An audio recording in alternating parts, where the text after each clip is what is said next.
Bun, ăsta e primul nostru video. Ne-am decis la un nume, Fireball Kids. Și astăzi facem antrenamentul de... Azi avem brațe, e sâmbătă. Păcat că n-am început de luni să vedeți tot cum e la noi structurat, dar o să vedeți pe parcurs. Azi să dăm brațe sâmbătă. O să facem câte 3 exerciții la fiecare grupă, 2 ca lumea de izolare de alea și ultimul facem super și o să vedeți cum merge cu serile, cu tot, venim din sală, hai! Aici am făcut încălzirea, am dat peste, am mai filmat și am trecut la lucru. Ăsta a fost primul set, a fost de încălzire, l-am dat cu 15 kg pe braț, ca să încălzim bine umerii. După aia o să vedeți că avem 2 serii de lucru cu greutate mai mare, o să vedeți.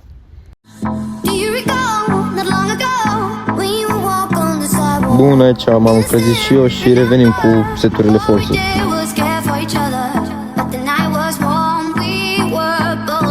Aici e primul set de lucru, după cum vedeți 25 pe braț, o mers relativ chiar foarte bine o mers, deci e bine.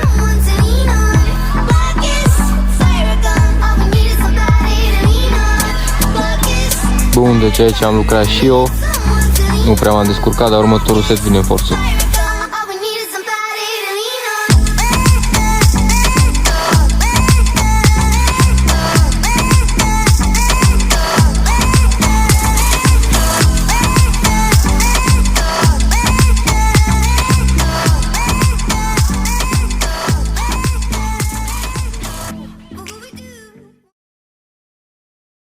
Ăsta a fost setul principal, setul de lucru, am reușit să fac 5 repetări singur și am mai făcut câteva ajutate de Răzvan. O să vedeți pe Răzvi fix după mine cum rupe ganterele.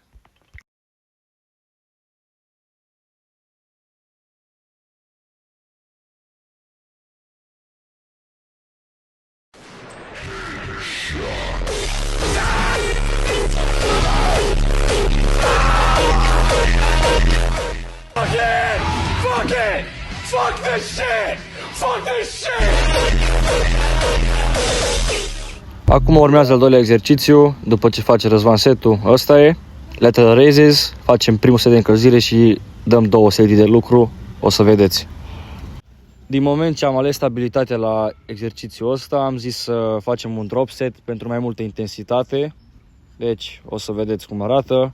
Vă recomandăm să faceți la fel dacă vreți să simțiți mușchiul cum arde.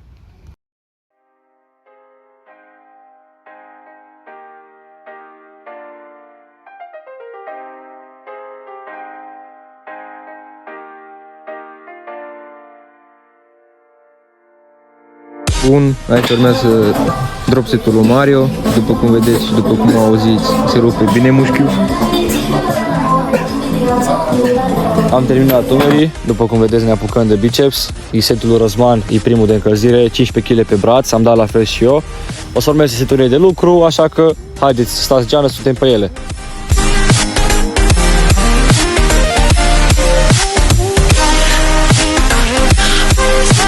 Bun, aici urmează primul set de lucru al lui Mario, cu 20 kg pe braț.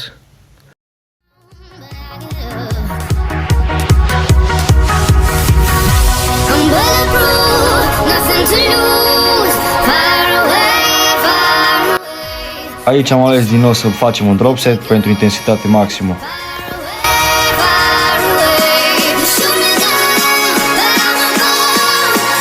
Bun, aici urmează primul set de lucru cu 20.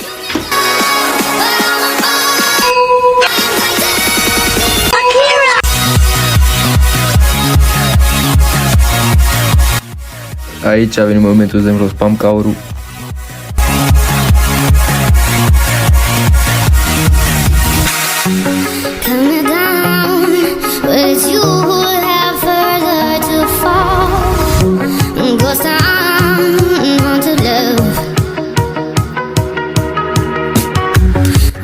Bă, eu nu știu ce s-a întâmplat, asta de desprins atașamentul de scripet și după revenim cu set. Trebuie să mai și râdem, hai că-i dăm, dă Răzvan acum, pe el. So baby, this time you're gonna have to seal your fate.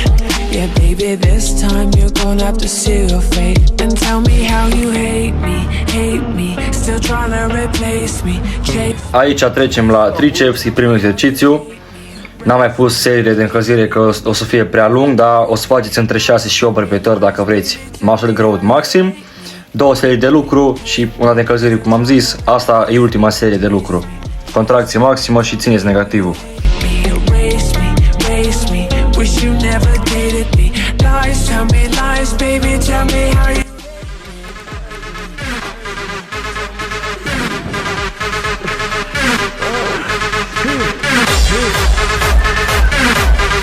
Bun, lăsăm gluma la o parte, hai să continuăm cu seturile.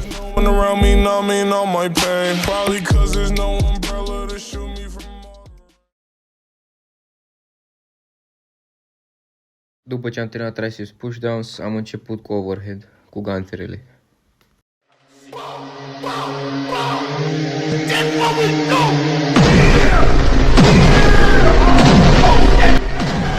Acum urmează setul meu, e cu 20, a fost primul set, am crezut că pot să fac mai mult, dar am reușit să fac 10 repetări cu 20, am mai avut un set cu 25, dar nu-l mai punem, că o să urmeze alte exerciții și după aia o să fie prea lung. Până la urmă am ajuns cu concluzia să punem și setul ăsta cu 25 și revenim cu rezultatele.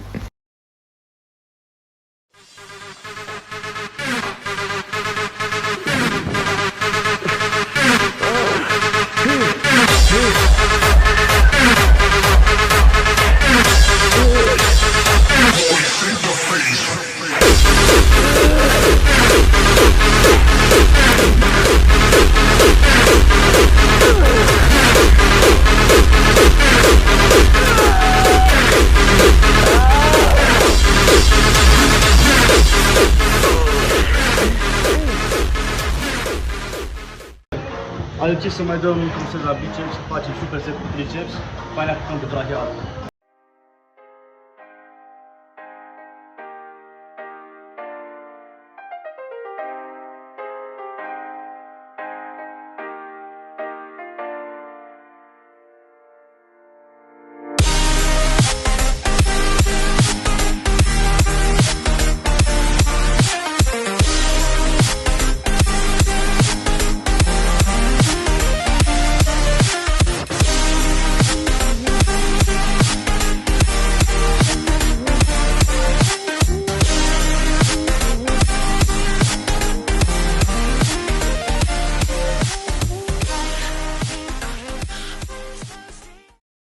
Și acum urmează ultimul exercițiu din antrenament, va fi pentru brachial, am ales niște flexii ciocane.